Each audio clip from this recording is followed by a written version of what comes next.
Oke, Assalamualaikum warahmatullahi wabarakatuh.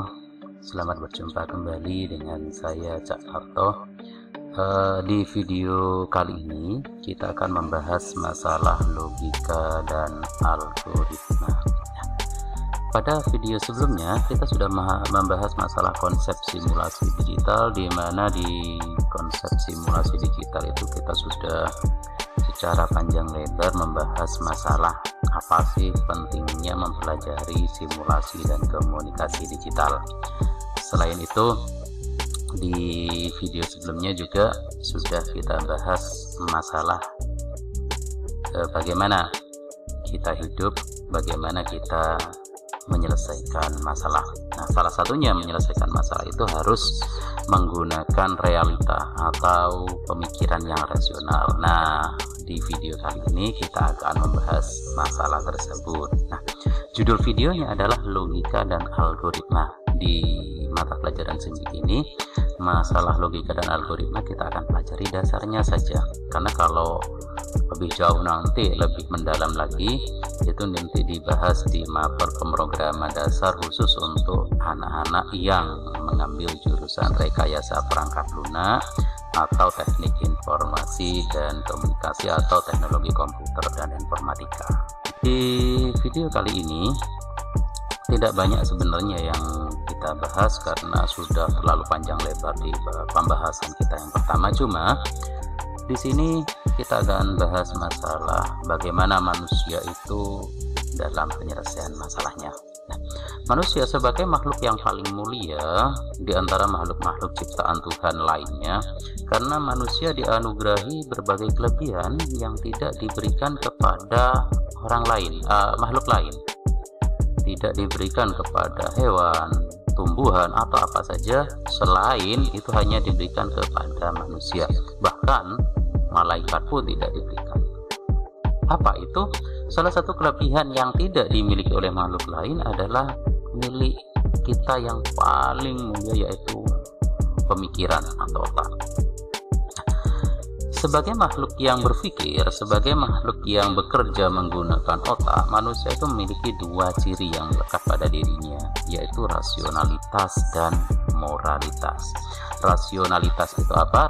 Rasionalitas adalah sesuatu yang akan menuntun manusia untuk bertindak menurut pikiran dengan pertimbangan yang logis atau menurut pertimbangan yang masuk akal. Nah, kemudian moralitas adalah sesuatu yang akan mendorong manusia untuk berperilaku sopan, santun sesuai dengan etikat atau norma yang berlaku. Maksudnya, di moralitas ini seorang manusia setiap melakukan sesuatu akan berpikir tentang aturan-aturan yang berlaku, tentang norma-norma yang berlaku, tentang sopan santun yang harus dilakukan oleh seorang manusia. Nah, intinya rasionalitas itu adalah pelajaran bagaimana kita menggunakan otak, moralitas bagaimana kita menggunakan hati. Rasionalitas akan kita bahas di sini, moralitas kita akan bahas tentang pendidikan karakter atau bisa di bimbingan konseling. Nah, kemudian apa sih sebenarnya logika itu? Logika sebenarnya berasal dari bahasa Yunani, yaitu dari kata logos, yaitu hasil nalar yang diutarakan dalam kata atau dinyatakan dalam bahasa. Artinya bahwa logika itu adalah sesuatu yang berasal dari pemikiran kita, sesuatu yang berasal dari nalar kita, cuma kita utarakan dalam bentuk kata atau dalam bentuk tulisan sehingga orang tahu, oh ternyata logikanya itu seperti itu. Nah, apa sebenarnya manfaat kita mempelajari logika? Yang pertama, manfaat yang bisa kita rasakan ketika kita mempelajari logika yaitu menjaga supaya kita selalu bisa berpikir benar menggunakan asas-asas yang sistematis. Kita berpikir yang benar. Ingat, benar, menggunakan asas-asas yang sistematis atau sesuai alur, sesuai yang berlaku, urutan yang berlaku, itu namanya sesuai asas-asas sistematis. Yang kedua, manfaat yang kedua, membuat daya pikir kita menjadi lebih tajam dan menjadikannya lebih berkembang. Kenapa? Karena ketika kita sudah menggunakan logika dalam melakukan sesuatu, kita akan lebih menggunakan pikiran, kita akan lebih sering meminta otak kita untuk bekerja, sehingga kita akan mencari ilmu-ilmu baru. Bagaimana sih sebenarnya penyelesaian dari suatu masalah ini? Itu maksudnya membuat daya pikir menjadi lebih tajam dan menjadikannya lebih gampang. Manfaat logika berikutnya adalah membuat setiap orang berpikir cermat, objektif, dan efektif dalam berkomunikasi.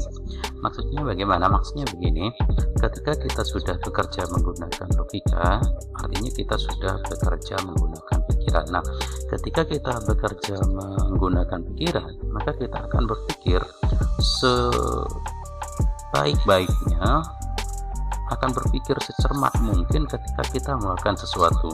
Yang kita melihat adalah objeknya, objek dari permasalahan yang kita pikirkan, bukan subjeknya. Kenapa?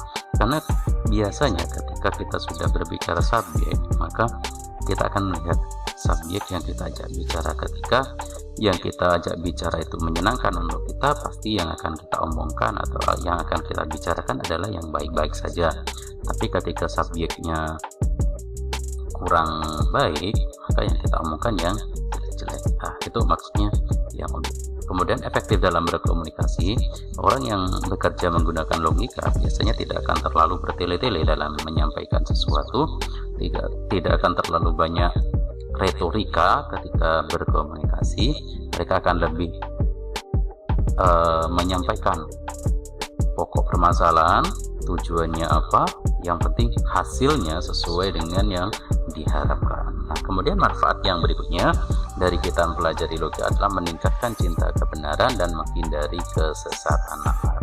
Maksudnya ketika kita sudah belajar logika, maka sedikit banyak kita sudah melakukan sesuatu dengan benar dan berusaha untuk mengurangi atau meminimalisir kesalahan dalam kita berpikir. Itu maksudnya mencintai kebenaran dan menghindari kesesatan dalam bernalar. Nah, salah satu fungsi logika adalah sebagai alat untuk menarik kesimpulan, yang mana penarikan kesimpulan itu dilakukan berdasarkan penalaran terhadap pernyataan-pernyataan yang benar dan yang ada, sehingga ketika kita menarik kesimpulan tidak langsung kita tarik saja kesimpulannya, tapi kita cari dulu kemungkinan-kemungkinan yang paling benar.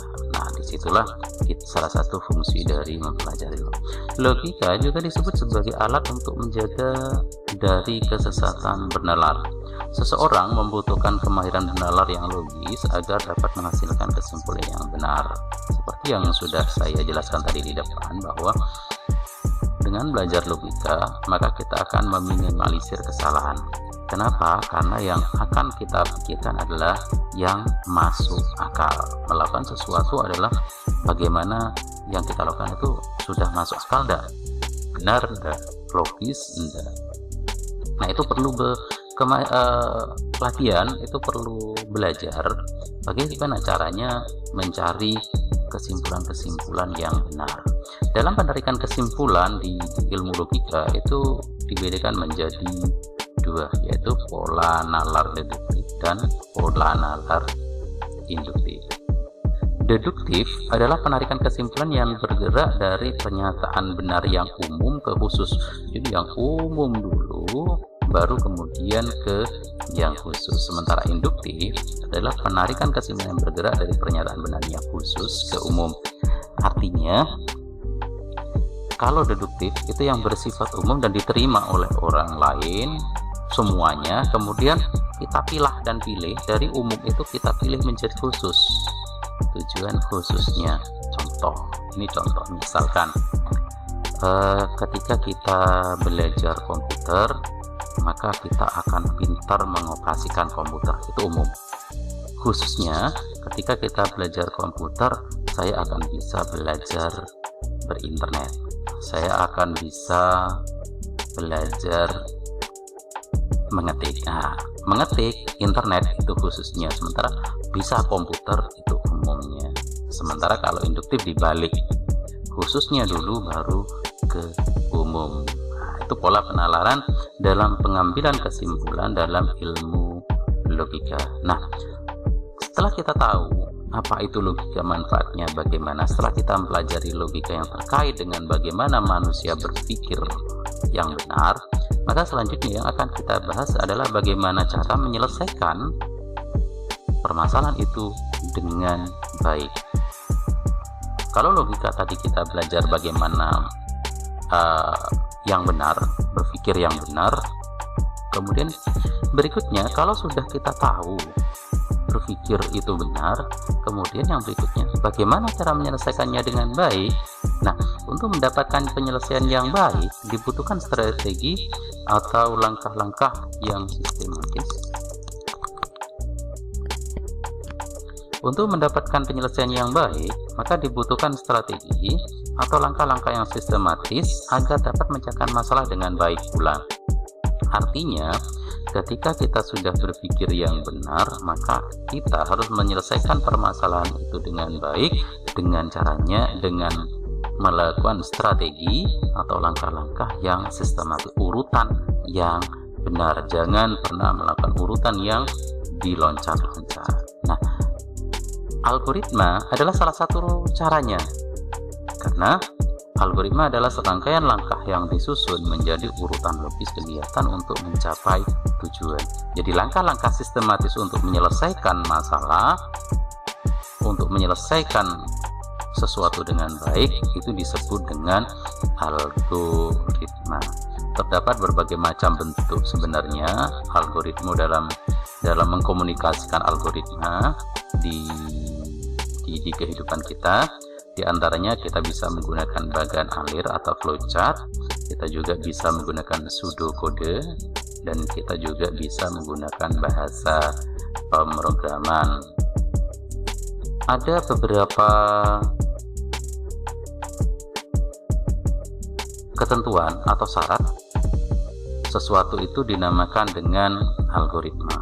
Syarat yang pertama adalah fitness, yaitu sebuah algoritma harus benar-benar selesai ketika ia sudah menjalankan beberapa langkah proses. Artinya, algoritma itu tidak boleh gantung. Jadi algoritma harus tuntas sampai ke akar-akarnya. Syarat yang kedua, the fitness. Setiap langkah yang ada pada algoritma harus dapat didefinisikan secara tepat. Setiap langkah yang kita tulis dalam menyusun sebuah algoritma atau menyusun langkah-langkah sistematis dalam penyelesaian masalah itu harus dapat didefinisikan dengan tepat. Bukan pendefinisian yang membuat orang akan berpikir ulang, benar enggak? Atau orang lain kemudian ragu dengan apa yang kita tulis. Kemudian syarat yang berikutnya, harus adanya input. Setiap algoritma membutuhkan data yang nantinya akan diolah sebagai masukan atau input. Kemudian ada output. Setiap algoritma yang dibuat atau disusun nantinya akan menghasilkan sesuatu yang berupa output atau hasil. Maksudnya begini, algoritma itu harus ada masukan, harus ada keluaran, ada input, ada output. Ketika kita sudah memberikan input, maka hasil akhirnya harus ada output. Dan syarat yang terakhir atau yang kelima adalah effectiveness, yaitu langkah-langkah yang diambil dalam mengerjakan algoritma harus wajar dan sebisa mungkin harus dapat dijalankan secara efektif. Seperti yang tadi di depan sudah dijelaskan masalah manfaat logika, kita akan efektif dalam berkomunikasi. Nah, salah satunya menggunakan algoritma ini, maka algoritma harus disusun sewajar mungkin, semasuk akal mungkin, dan dapat dijalankan secara efektif. Tidak terlalu panjang lebar, tidak terlalu bertele-tele, atau tidak membuat orang yang menjalankan kemudian kebingungan. Kemudian ada beberapa bentuk dasar dari algoritma. Yang pertama namanya sequence algorithm atau algoritma sekuensial, merupakan algoritma yang langkah-langkahnya secara urut dari awal sampai akhir. dari langkah input sampai output berjalan lurus tanpa adanya hambatan secara berurutan. Nah, yang kedua ada bentuk dari dasar adalah looping algoritma atau algoritma perulangan, merupakan suatu algoritma yang menjalankan beberapa langkah itu secara berulang-ulang atau loop. Dan yang berikutnya adalah conditional algoritma atau algoritma bersyarat, merupakan algoritma menjalankan langkah berikutnya apabila terdapat syarat-syarat yang sudah terpenuhi. Conditional algoritma itu ada syarat iya atau tidak. Kalau iya lanjut, kalau tidak apa yang harus dilakukan.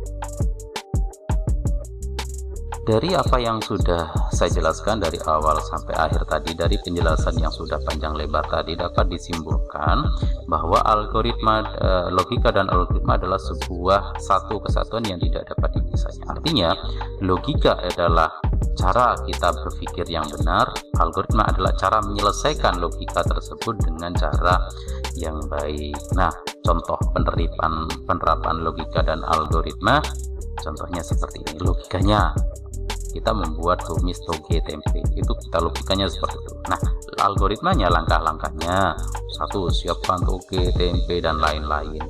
Langkah kedua, iris bawang merah, bawang putih dan lain-lain. Langkah berikutnya sampai pada yang terakhir, toge tumis siap dihidangkan. Ini namanya algoritma atau langkah-langkah penyelesaian yang disusun secara sistematis dan sesuai dengan logika atau berdasarkan logis. Oke, sampai di sini video kita pada kali ini. Semoga apa yang kita bahas dari awal sampai akhir dapat bermanfaat untuk kita semua, dan tunggu video-video saya berikutnya. Dari saya Sairi, assalamualaikum warahmatullahi wabarakatuh.